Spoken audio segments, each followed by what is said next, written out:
Okay, so let's just understand mouthing as a behavior today. So when I say the child has an habit of mouthing, what I mean to say is that the child is constantly putting stuff in the mouth.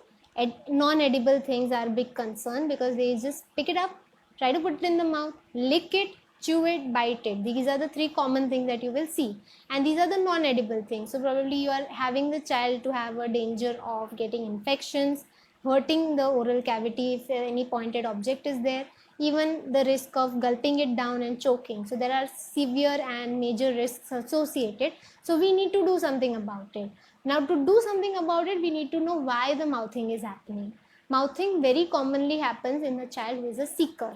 When we say seeker, it's a child who wants to get some sensation from any stimuli in the environment that calms him down. So it can be a particular thing. For example, a commonest one is that they will pick up a toy and start to chew on it. And that chewing, that movement of jaw, that kind of stimulation that goes into the brain, that calms them down. And that is the reason they will constantly try to get it from other objects. That is one big reason.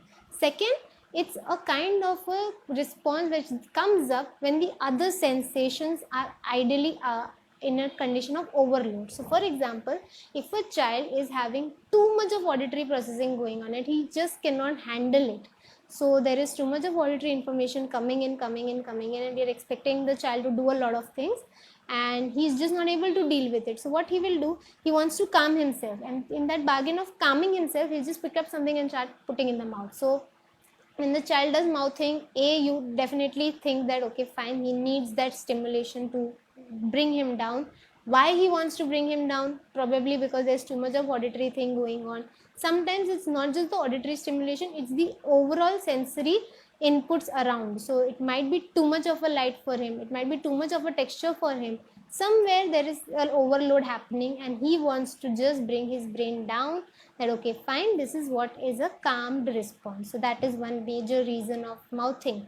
Third, a natural physiological thing, that's because they either have eruption of teeth.